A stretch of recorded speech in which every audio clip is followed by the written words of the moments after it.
Alright guys, so I'm going to do a quick walkthrough of my workspace here at home, what I use to edit, let you know what I got and what models it is if you're interested, and what kind of specs I run, and kind of programs and stuff like that, and the equipment and hardware that I got here.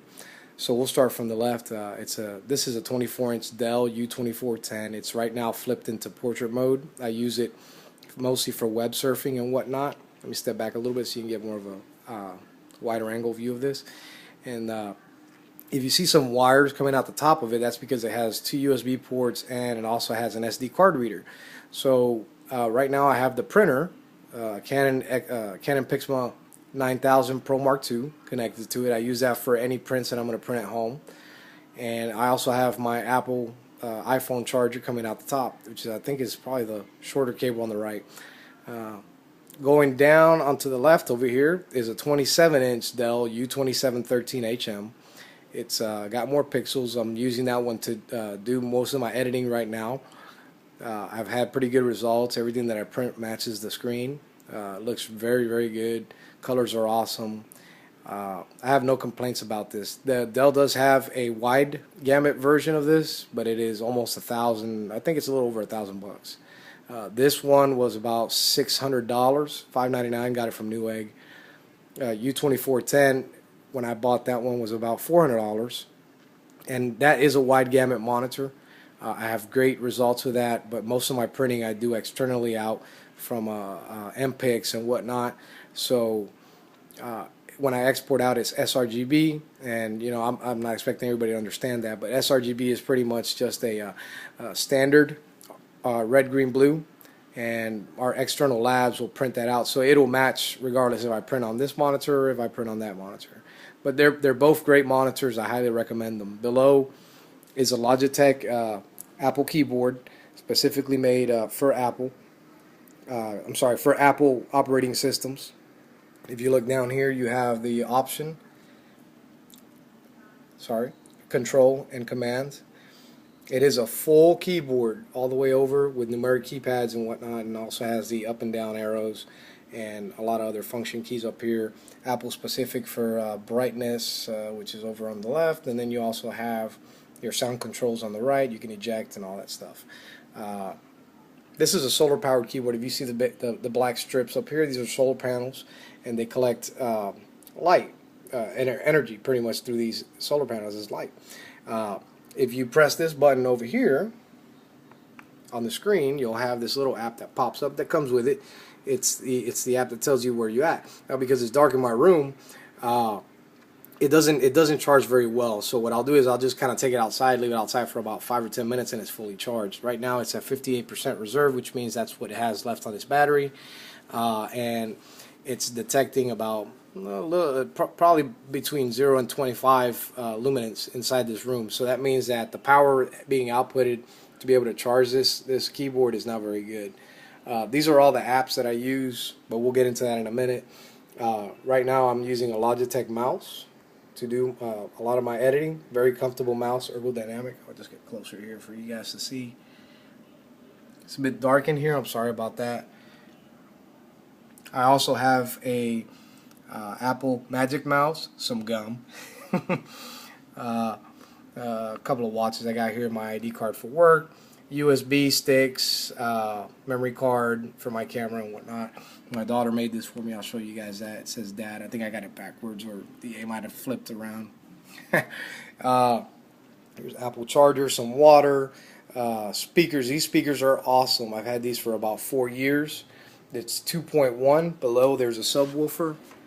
It's a bit dark down there, but you can't see, but there's a subwoofer down there. This whole system sounds awesome. I love it. I use my headphones all the time because if I leave it on, I get yelled at because the music's too loud and it's thumping too hard. So it's a pretty awesome speaker system. My brother recommended that to me a couple of years ago. Pretty badass. What am I forgetting here? So here's my headsets that I use. These I bought about 1.5 years ago. They're made by Creative Labs. They're called the Fatality set. Fatality is a gamer, and those headsets pretty much they're all right. They're not that great. They're no Beats or anything like that by Monster or Dr. Dre Beats. but they're do the job. I listen to music and stuff on them, videos and whatever. Below is the powerhouse, or the workhorse. Sorry, this is the workstation. Inside, which you can hardly see, I have to get down here, is a i7 processor. I believe it's 3440. It has 32 gigabytes of RAM. I've got a 1 terabyte hard drive that is mounted here in the front. Sorry. And then below it is a 64 gigabyte SSD that's running my operating system, which is Mac OS 10 Mountain Lion. Here is a Bluetooth adapter. It's pretty much for my Magic Mouse because this is not a true Mac. You have to kind of improvise on things. Next to it is the USB adapter or Bluetooth adapter for my Logitech mouse, and it also comes with a keyboard, but I don't use it because I don't like it. And then behind the mouse, you see to the right, or I'm sorry, to the left of the speaker, there is the mouse charger. All right, so getting back up here, and behind this is a big mess. Back here, you'll see to the left is a TrendNet router. I got that for free from Newegg. I'm a part of a review program they have, and they send me free stuff to review. Check it out. Then I post a review on their product page. Next to it is the Xfinity modem router. Pretty fast internet from Xfinity. I get about maybe 50-60 megabytes per second up. I'm sorry, down, and I get about 15 up. I use that specifically. We got that special because we, as photographers, have to upload large files, so we needed the fastest upload speed we can get or afford. And next to it, you probably can't see it because it's so dark back here, but right here where this light is at is a 3 terabyte at Western Digital external hard drive. That's where I store all my files. Nothing is stored internally. Everything is stored on an external drive, and it's double backed up on the 1 terabyte that's installed on the tower. So I have double backups of everything. If I lose information from my external or any one of my drives, I have a backup. Very important when you're dealing with photography as a business, because if you lose your photos, what are you going to tell your client? Applications I'm using, if you'll see here. Starting over here, and most important, I got two Lightrooms here. Lightroom LR is Lightroom by Adobe. This is 5, it's a beta. They're about to release it soon.